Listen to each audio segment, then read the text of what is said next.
सुरुवात करतोय, पुढे जातोय. तर लोकांना नवी पिढी आली आहे, इथल्या किती लोकांनी त्या 2 श्रेष्ठ नेते होते लोक, पण तिथल्या किती लोकांनी त्यांना बघितले फार कमी. आता नवीन पिढी आलेली आहे, नवं राजकारण आहे, नव्या पद्धती आहेत, टेक्नॉलॉजी नवीन आलेली आहे, लोकांचा अप्रोच बदललेला आहे.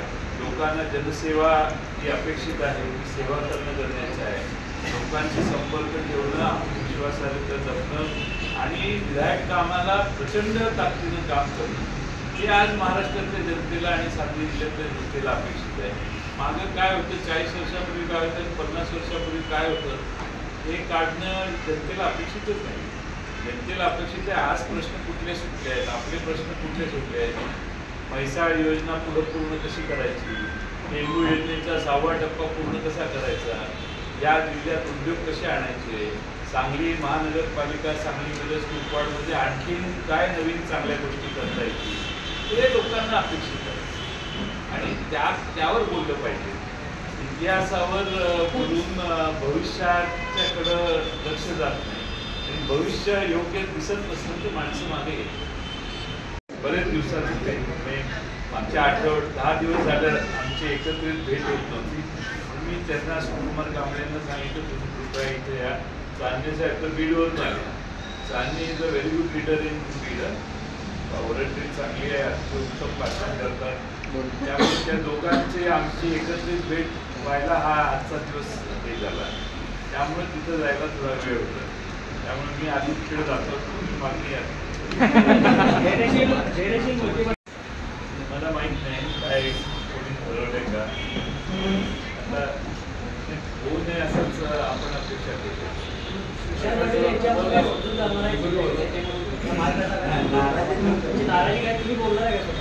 बोलू शकेल त्यांच्या संपर्कात आहे, त्यांच्या संपर्कात आहे.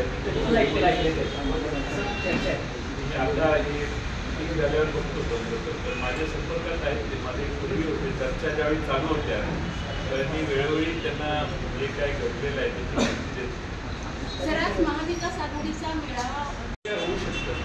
आतापर्यंत निवडणुका बघितलं तुम्ही सांगितलेलं संख्याबळ किंवा काय किती मतं पडणार आहे किंवा हे आतापर्यंत बरोबर आलंय कधी चुकलं नाही. चंद्राकडे किती मतं निवडून येतील असं वाटतं. आता अर्ज तर भरू दे, समोर किती जण अर्ज भरताय त्यावर आपण प्रेडिक्शन करू. मी काही ज्योतिषी आहे का आधी सांगेल. अर्ज भरल्यावर परिस्थिती बघून सांगेल. साहेब जरा जिल्ह्यात कोणाचा पण कार्यक्रम झाला की कलेक्टर कार्यक्रम जयंत पाटील साहेबांनी केला असं चर्चा चालू प्रश्न आहे तुमचा.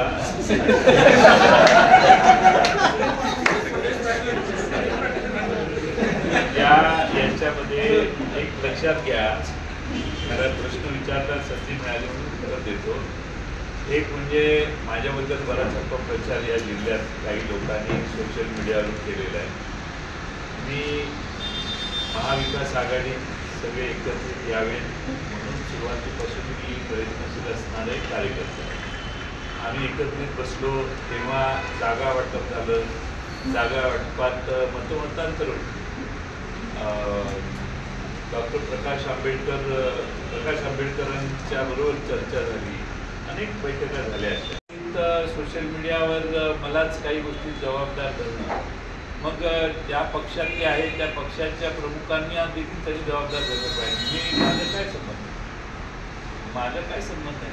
मी उलट मदत करण्याचा प्रयत्न करतो आणि त्यामुळं मी कुठंही कुठला एकही माणूस दाखवा, मी संबंधित या जिल्ह्यात योग्य लढत व्हावी हा प्रयत्न माझा आजही आहे आणि कायम राहणार. आणि त्यामुळं या जिल्ह्यामध्ये काम करत असताना काही लोकांच्या आसपासची लोक त्या जुन्या इतिहासाला उजाळा देण्याचा प्रयत्न करत आहेत. भविष्याकडे बघून काम केलं तर राजकीय भविष्य चांगलं असतं. आणि याच्यात आपल्याला चांगलं काम करत असताना सगळ्यांना बरोबर घ्यायचं आहे. मला या ठिकाणी या जिल्ह्यात भारतीय जनता पक्षाच्या विरुद्ध जेवढी ताकद आहे ती पाहिजेच ना. मी कशाला ताकदीचं अधःपतन होण्याचा संधी देऊ. त्यामुळं मला हात बांधलेले आहेत की मी आज जे बोललोय ते बाहेर येऊन सांगणं हे बेस्ट असतात. कुणाला तरी पेटवायचं असतं, कुणाला विजवायचं असतं. पेटवणारे एकदा गोळा झाले ते असं होतंच. मी ज्यांना ज्यांना ज्यांना माहिती द्यायची होती घटनाची चर्चेची त्यावेळी दिलेली आहे. मी आज त्याच्यावर काही जाहीर बोलणं नाही आहे, पण आता निर्णय झालेला आहे. त्यामुळे तुमच्या कोणत्याही प्रश्नाच्या ट्रॅकमध्ये येणं मला परवडणार नाही.